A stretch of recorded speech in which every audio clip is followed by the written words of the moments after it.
Welcome, everybody, and thanks for joining us tonight for our presentation of college basketball. In this game, we'll see the Villanova Wildcats against the UConn Huskies. I'm Forrest Hunt. Joining me are Clark Kellogg and Greg Anthony. And guys, does watching these games take you back to your college days? Absolutely it does. You instantly get caught back up in all the excitement, and it also doesn't hurt when those memories are taking you back to a championship season. Yeah, you know, it does bring up some great memories, and it's always fascinating to see how much has changed and how much really has stayed the same, status quo, with these schools. Back to Thompson. From downtown. One up, one down. 2 points with his first shot of the game. Boy, big three-point bucket that time from Thompson, and that kind of accuracy from beyond the arc makes him an attractive NBA prospect. You know, part of the reasons the Huskies have been so dominant is they've consistently had elite centers come through the program. Dominant big guys have anchored a lot of their success. And Andre Drummond, the latest dominant big out of UConn. Often they'll be elite on the defensive end as well. UConn has had 2 college defensive players of the year who won the award a total of 4 times. Good job that time by Junior. Solid ball movement, understanding, and even sensing when one of his guys was open there. Outside, Smith. Pass to Macy. Out to Thompson from the arc. And Watson pulls it down. And here are the Wildcats now. It's a 3-point game.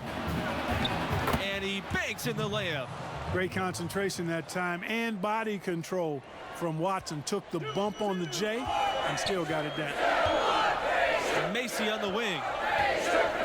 Now Smith. Back to Macy. That shot missing. Great D that time from Watson. Here's Blackman. And the layup's good off the glass. Lights out here, right out of the gate. Perfect 4-4 from the floor. They're looking for a spark here. Yeah, a cold stretch offensively, for sure. Junior's really come out and taken charge and leading this offense, and I love that. I love the way that he's come out and been focused and looks like a man on a mission to me. It honestly feels like someone pulled Junior aside and told him he's got to be more assertive. No more deferring, no more passing up opportunities. This is the aggression that I want to see from him on offense the rest of the way. 4 or 5 to start the game. That's their first miss. Smith can't hit. Outside, Watson to the middle. And Junior gets it to go. Really not hard to see why they're giving up points on this run. I mean, they've just given them too many looks inside. Yeah, and usually when a team goes on a run like this, it's because they are getting too many opportunities on the inside. Make them beat you from deep. And the Huskies call time here. Trying to snap them out of this little slump. Yeah, they needed the timeout here. Anything to try to get them to forget about the missed shots and get themselves back on track. Outside, Smith. Pass to Macy. Now Webb. Blackman defending. Knocked away. Back to Macy.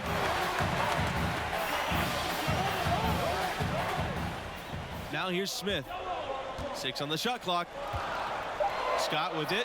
Charles defending. Macy, no good on the shot. A bit long that time. The UConn Huskies, they find a lot of players from the New York area. It's a big pipeline in their recruitment process. Well, a number of prep stars in New York have the dream of playing at UConn. It really has been a heck of a relationship. The city that never sleeps, speaking of New York, and the UConn Huskies basketball program. Boy, they've gone on this run, and ball movement has been a big key. It really has, Clark. The defense unable to react as quickly as necessary in terms of dealing with their passing. Thompson outside. Outside Macy. Scott. It's Smith on the wing. Back to Scott. Outside Macy. to stop the drought. The shot will not fall. And Villanova the other way now.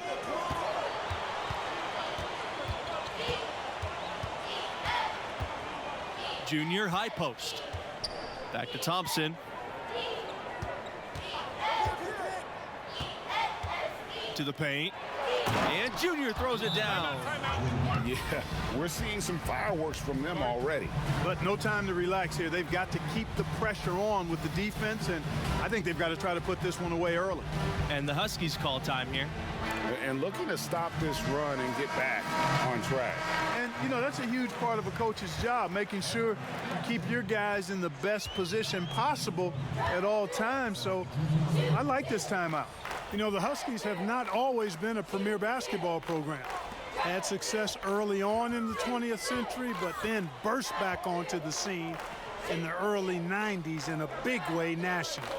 And they had a great coaching staff that led them from the late 80s into the modern times. The Huskies have consistently been a top team in the country. They've been a #1 seed in the tournament 5 times since 1990. Now here's Fisher.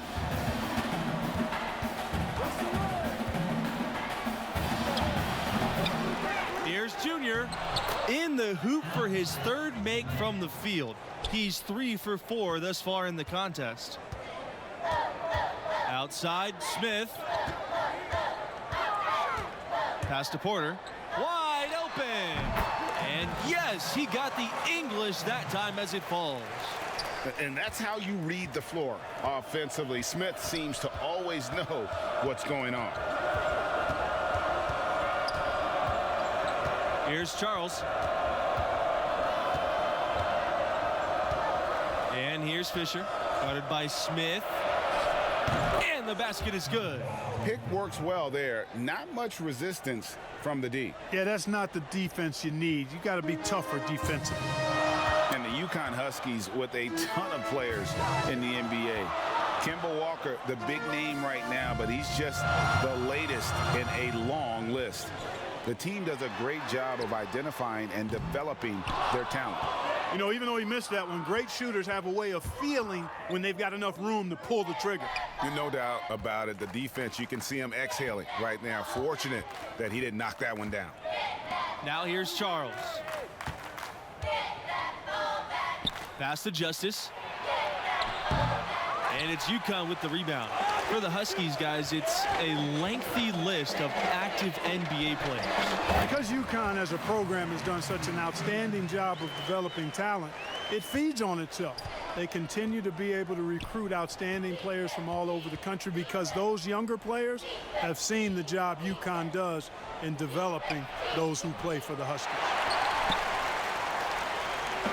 And so here's UConn, down by 12.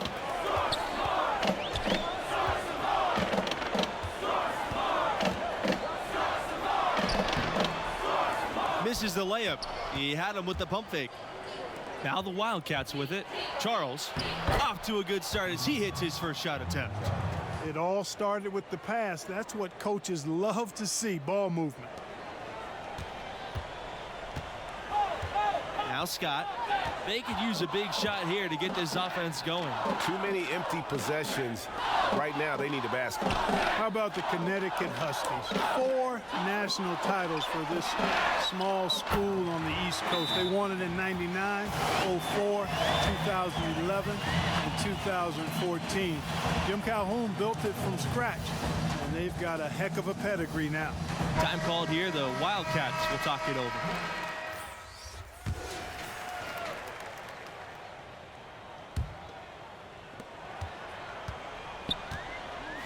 Scott with it. Outside, Smith. Back to Scott. Inside. Junior with the block. Well, excellent focus defensively that time. Junior is a guy who can dominate at both ends of the floor. Charles' shot's good. And here's Scott. Outside, Smith.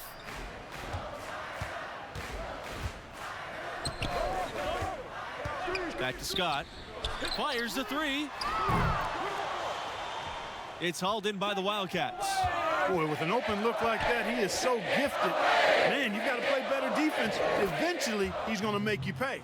Yeah, you can see he's still in rhythm, even though he misses that one. Almost always deadly when he's that open.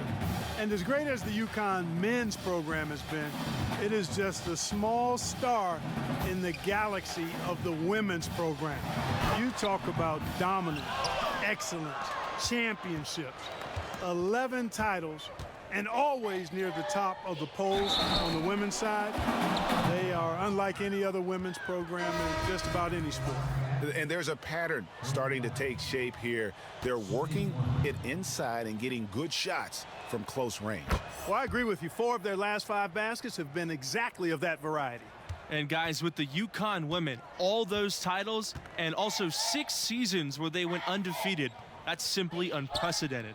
And UConn basketball fans are just so spoiled between their men's and women's programs. All the titles, all the stars over the years. It's no wonder this school adores the sport of basketball. Now here's Scott. 5 on the clock. Thompson for 3. Red Thompson with the rebound. Just a solid performance on the interior. The rebounding has been off the charts.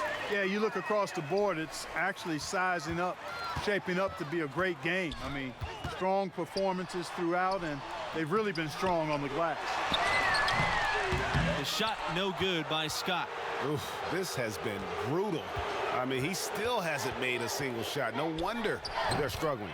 And Junior gets it to go. A contributor to any team's success is the chemistry on the floor between the players. Do you guys think the brevity of college careers makes it harder to build those bonds? I don't think so. No, these players are studying together, practicing together, living together. You instantly form strong connections in those situations. Hey, I agree wholeheartedly. I mean, a lot of these guys are making friendships that are going to last a lifetime with their teammates. Just one more way in which these college seasons are where players are really forged on and off the floor. Now here's Scott. Outside, Smith.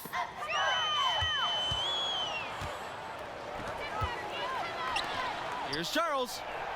The shot's good. Watson making the play. You know, it's really hard not to notice the difference in the passing of these two teams today. It's a stark discrepancy when you look at the assist columns and you see that difference as far as the fluidity in their respective offenses. Now here's Scott. Pass to Beasley. Smith. Thompson on the wing. 6 to shoot. Their offense stone cold. Another miss there. Now the Wildcats with it. They haven't given up any points here in the second half. With the best college players often leaving without playing the full 4 years, it's always interesting how much teams change year to year. Hey, college stars are like shooting stars. Blink and you'll miss them. It's definitely one of the most interesting challenges of the college game for coaches. Absolutely. I mean, coaches have to constantly adapt to new rosters. They're more focused on getting the best pieces to fit their strategy rather than recruiting guys to build a strategy around. Here's Scott. Left side, Webb. Back to Scott.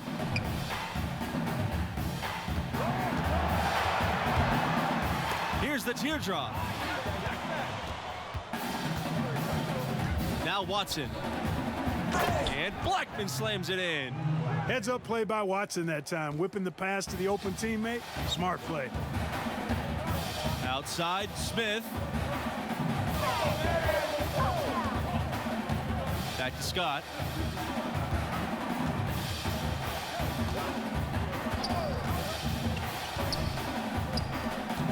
Right side, Smith.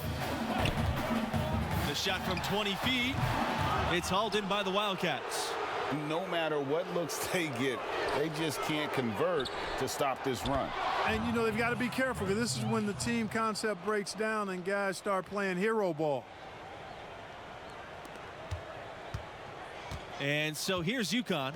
Given how players come and go from college teams, the only real consistency we get year to year are the coaches. Well, you know, that and the mascots. But absolutely, for a lot of these teams, coach is kind of the de facto star.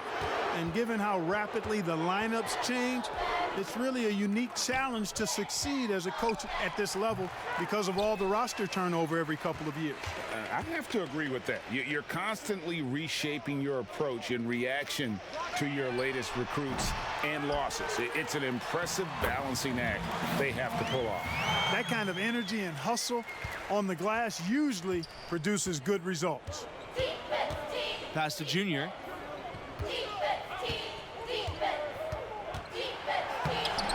Excellent D there from Thompson. They're looking for a way to score here. Yeah, they've had a tough time taking the lid off. Down low. And he was fouled on the way up. 2 free throws coming for him. It's on Blackman.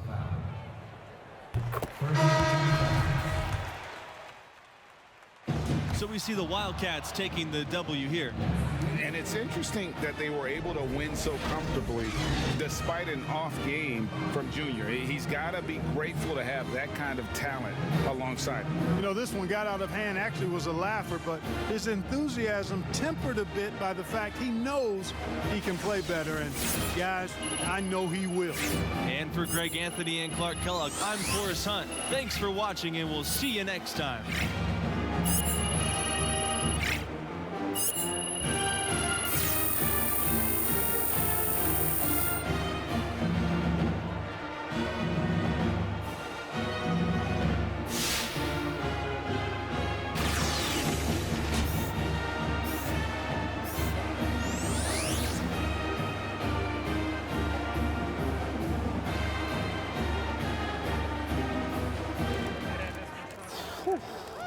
Coach, The rest of the year, that's the effort you got to give, Red. Couple questions? Talk to the players. Talk to the players. Junior, got a minute? Yeah, let's do it. I mean, it's not like you really have a choice. Junior, congrats. The team's had a nice stretch of games. How do you feel? For sure. It feels good to win. We've all committed to put in the extra work and allow us to play free and confident as a group. Now, that said, your numbers have diminished personally. Is there frustration there? And if so, how do you overcome it? All I care about is winning. My personal numbers will always take a backseat to that.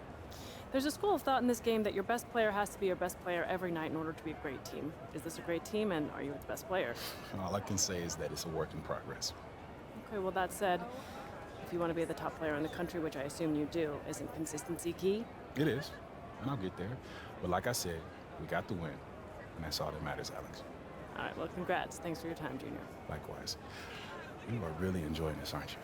I'm a professional, Junior. When you start playing at your potential, I'll report that just as clearly. I promise.